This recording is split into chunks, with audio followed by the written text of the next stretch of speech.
Welcome, everyone, to our morning podcast, Kabbalah for Heretics, with me, your host, Yaakov Leib HaKohen. Good to see all of you out there in the audience and the few of you who are here attending the recording session.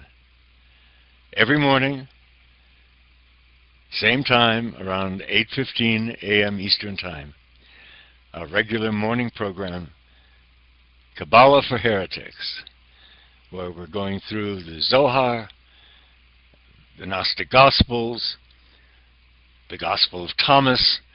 We're going through the Gospel of Sri Ramakrishna, all of them, tying them all up together in what we call our Neo-Sabbatean Kabbalah. We're in this very large project of ours, this teaching the entire Zohar, beginning with the very first volume. And that's every weekday morning.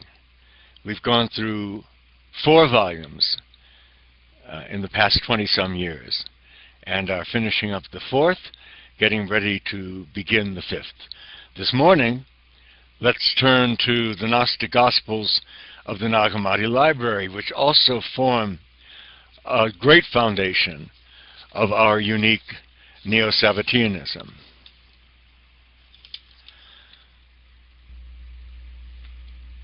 We're looking, and have been for the past several weeks, at the book of Thomas the Contender.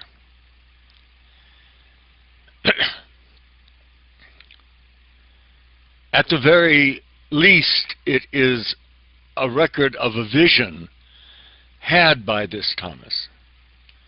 And at the most, it is a recording of a dialogue between Yeshua HaNotzri and one of the disciples, being recorded at the moment it was taking place.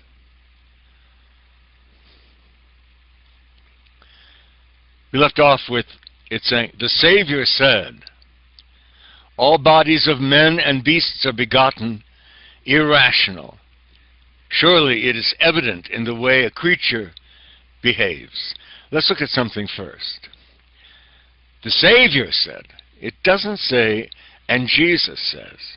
It doesn't say, at all, the man said. It says, the Savior said.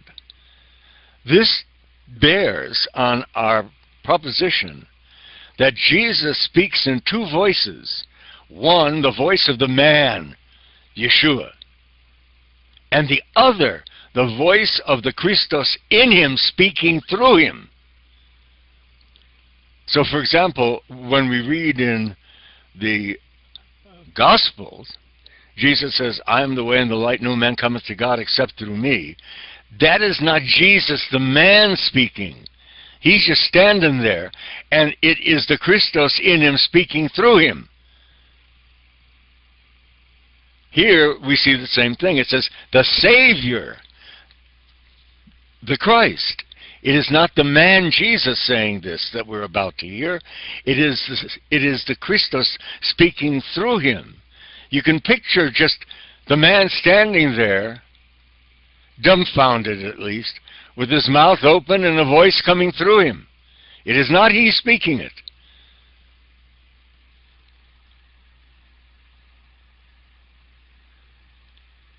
But these visible bodies, he goes on, eat of creatures similar to them, with the result that the bodies change. Now that which changes will decay and perish, and has no hope of life from then on. That's exactly the definition of immortality that the Hindu Gospels give. God is eternal and unchanging. But these visible bodies eat of creatures similar to them, with the result that the bodies change. Now that which changes will decay and perish, and has no hope of life from then on, since that body is bestial. The body is bestial. The soul is supernatural. There is a vast difference between the body and the soul. Over and over again we see that in in Gnosticism. It's one of the main differentiating points of Gnosticism compared to other theologies. That the body is the curse, that the soul must struggle past. Well, that's exactly the point of view espoused in Hinduism. To a lesser extent perhaps in Judaism, but certainly in Hinduism. The body must be overcome. Unfortunately, the New Age does not see it that way. They have altered and changed the intentions of the Gnostics and so forth to suit their desires, not what the Gnostics and Hindus are saying, but to suit their desires. The body desires to be of primary importance. The ego, because the body is the ego. We must remember what Ramana Maharshi said. The body is the ego. This creature called the ego, that self-defeating part of ourselves that seeks only to glorify itself and nothing else, and make itself preponderant over the soul, that's the body. And that body is a flesh bag. It will deteriorate and decay. Therefore, the ego also will decay. But the soul does not. The soul is immortal for whatever reasons. And the soul is seeking to free itself of the body. The body limits the soul. The body holds the soul back from returning to its home, its source in God. Because that's what the soul is struggling to do, to return to its source, to unite with its source, so that God may be one and His name may be one. But the body, the ego, does everything it can to prevent that.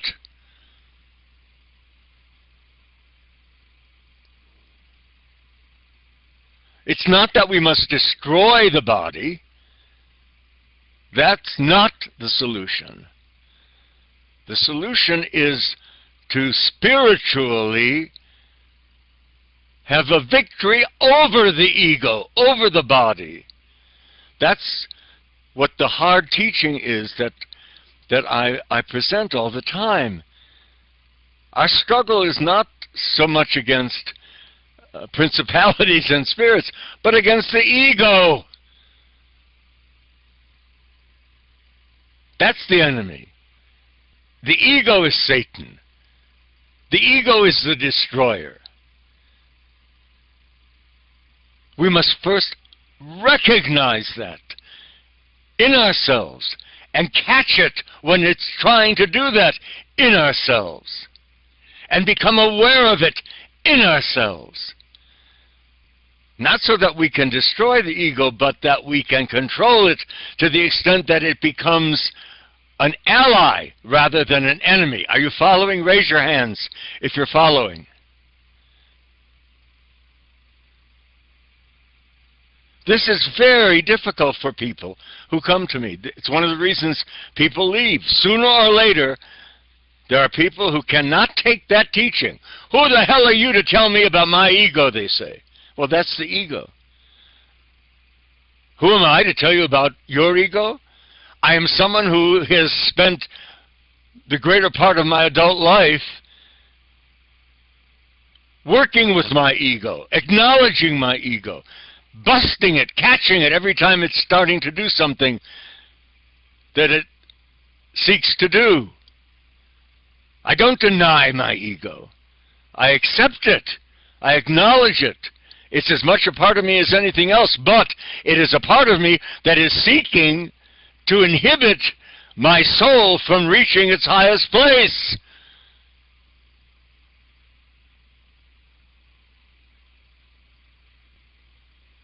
It is that which tells itself that it is God.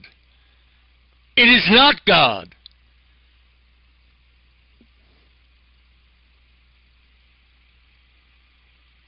But the ego says, the whole New Age thing, I am God. Who the hell do you think that is speaking when they say I am God?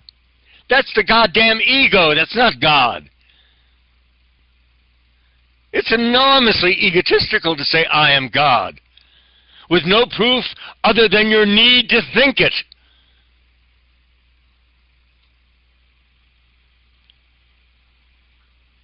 God is in me. Again, the question is, so what?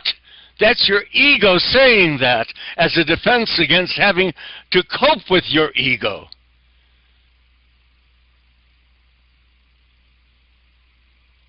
Don't deny the ego. Don't try to push it away or destroy it. That's not the point. The point is to see it in yourself, to acknowledge its presence, to watch it, to absorb it, to observe it, so that you are in control of it, rather than it being in control of you. Do I have an ego? You goddamn well better believe I've got an ego. It's probably bigger than all the egos in this room. I don't pretend otherwise. I hope and pray that the difference is I am in touch with that ego. I can see it when it starts roaring out to do its number, and I can catch it.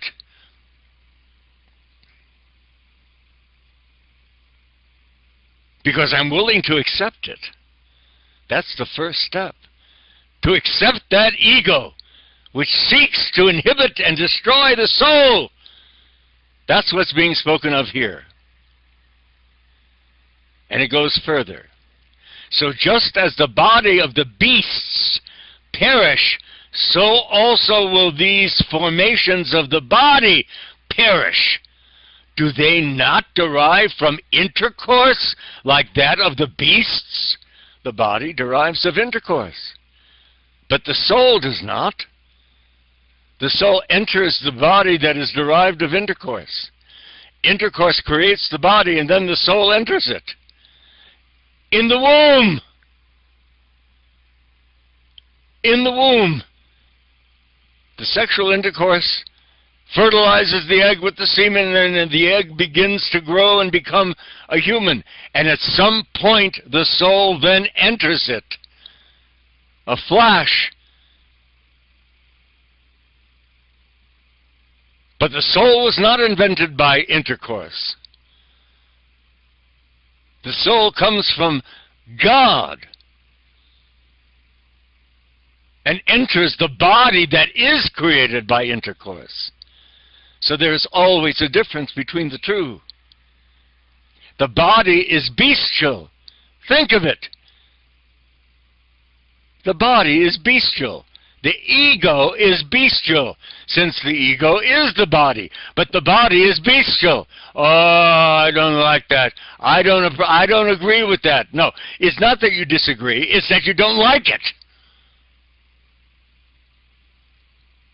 But it's so evident. It's so clear.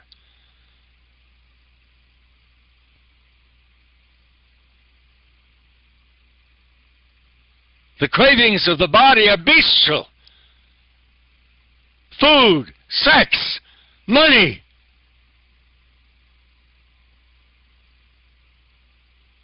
And so forth. Those are the desires of the body. Love, transcendence. Those are the desires of the soul, which is not of the body. The problem is that modern man confuses the two.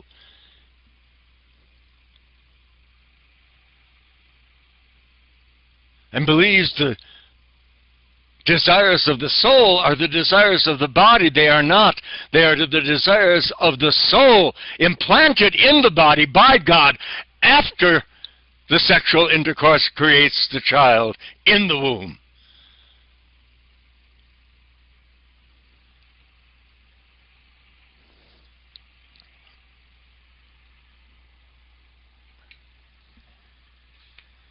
So just as the body of the beasts perishes, so also will these bodies perish. Do they not derive from intercourse like that of the beasts? If the body too derives from sexual intercourse, how will it beget anything different from beasts? So therefore you are babes until you become perfect, until the soul in you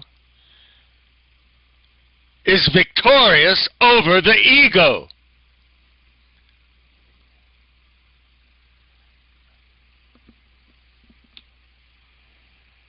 Until you become the second Adam, the ensouled Adam.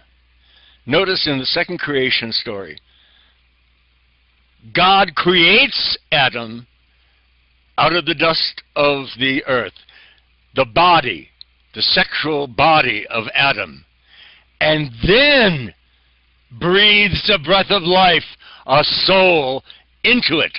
The body comes from the earth, the soul comes from the breath of God. We'll continue with this, God willing, next Saturday.